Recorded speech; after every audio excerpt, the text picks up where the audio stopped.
কালনা বিধানসভার বিজেপি প্রার্থী সিদ্ধার্থ মজুমদার সাত সকালে কালনার রাজবাড়ির মাঠে জগিং করলেন, বাচ্চাদের সাথে ক্রিকেট খেললেন, যোগা করলেন, বয়স্ক ও যুবকদের সাথে কথা বললেন, বিভিন্ন বিষয়ে অভাব অভিযোগ শুনলেন, প্রতিশ্রুতিও দিলেন। খেলাধুলা তার ভালো লাগে এবং প্রত্যেক দিনে তিনি সকালে মাঠে নিয়মিত শরীর চর্চা করেন। তাই আজ এখানে এসে সকাল থেকেই শরীর চর্চা শুরু করলেন এবং মাঠের ব্যাপারে তিনি ভীষণ আগ্রহী হয়ে জানালেন এই মাঠের সংস্কার দরকার। তিনি প্রতিশ্রুতি দিলেন, জিতে এলে অবশ্যই এই মাঠের ভালো সংস্কার করা হবে। বয়স্করা মাঠে আসেন, তাদের বসার শেড তৈরি হবে। প্রার্থীকে কাছে পেয়ে এলাকার লোক আপ্লুত, তারা ভীষণ খুশি। প্রার্থী তাদের সাথে আজকে শরীর চর্চায় অংশগ্রহণ করলেন। কি করছেন এখানে? আমরা রেগুলার ব্যায়াম করতে আসি এবং আমাদের এই সকালবেলার পরিবেশটা খুব ভালো লাগে। সবাই মিলে একসাথে আমরা এখানে সময় কাটাই। আমাদের এখানে প্রার্থী এসছেন। কিসের প্রার্থী আছেন? আমাদের এখানে বিজেপির প্রার্থী এসছেন। আমাদের যে এখানে দাঁড়িয়েছেন তিনি এসছেন। তার আইকিউ খুব ভালো। অনেক ভালো ভালো কথা বললেন আমাদের সাথে, সময় কাটালেন। কেমন লাগলো আপনার? ভালো লাগলো, খুব ভালো প্রার্থী। আপনার নাম? আমার নাম প্রসেনজিৎ সাহা। কি ব্যাপার? না, সকাল সকাল আমার এমনিতে 5:30টায় ওঠার অভ্যেস, কিন্তু এখন কয়েকদিনের জন্য আমরা সেটা করতে পারিনি।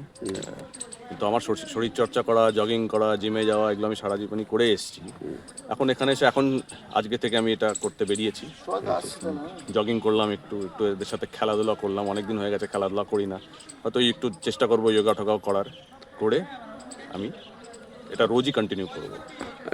এখানেও কি মানুষদের সাথে কি শুনলেন, কি বললো মানুষ আপনাকে পেয়ে? সে তো আপনারা দেখলেন, আমি ঢুকতেই কিভাবে চলে আসলো তারা দেখা করতে। তাদের দাবি দাওয়া আছে মাঠে নিয়ে, সেটা আমি নিশ্চয়ই পূরণ করবো। এরকম ওরা একটা ফেন্সিং চাইছে, সেটা আমি নিশ্চয়ই করে দেবো। মাঠটাও আমি একটু লেভেল করে দেবো। কিছু সিনিয়র সিটিজেনও আপনার সাথে কথা বললেন? হ্যাঁ, তারা বুঝতে চাইছে, কথা বলতে চাইছে, জানতে চাইছে যে কিভাবে আমরা এখানে পরিবর্তন করব, কিভাবে আমরা উন্নয়ন করব। এদের তো সব ফেক ন্যারেটিভ তৃণমূলের উন্নয়নের। ওদের উন্নয়ন হচ্ছে নিজেদের উন্নয়ন, আমাদের উন্নয়ন হচ্ছে মানে জনগণের উন্নয়ন। সেটা আমরা কি করব, কিভাবে করব, সেগুলো নিয়ে কথা বলছিলেন। আবার বসতে চাইছেন, যাবো এখন একটু কথাবার্তা বলবো। এই সকালবেলায় মাঠে এসো জনসংযোগের কাজ কিছুটা এগোচ্ছে মনে হচ্ছে নাকি? আমি তো আসলে ওই জন্য আসিনি, আমি নিজে শরীর চর্চা করতে এসেছিলাম। কিন্তু জনসংযোগটাও হয়ে গেল তার সাথে, তো ভালোই লাগলো। মানে দেখা গেল আপনি চাও খেতে, চাওয়ালাও আপনার সাথে হ্যান্ডশেক করলো, মানে কি বুঝছেন মানুষ? দেখুন, এখন প্রকাশ্যে অনেকে বলছে না, কিন্তু হাবভাবে বুঝিয়ে দিচ্ছে। হ্যাঁ, যেইভাবে এগিয়ে এসে মুখের হাসি দেখে বোঝা যায়, কিভাবে এগিয়ে এসে হ্যান্ডশেক করছে সেটা দেখে বোঝা যায়, কি কথাবার্তা বলছে সেটা দেখে বোঝা যায়। তো মোটামুটি একটা প্রবল একটা স্রোত আছে বিজেপির ফরে। আমার মনে হয় না কোনোভাবেই কোনো জায়গাতেই তৃণমূল এবারে দাঁত ফোটাতে পারবে। জনগণ দাঁত ফোটাতে দেবে না এবারে।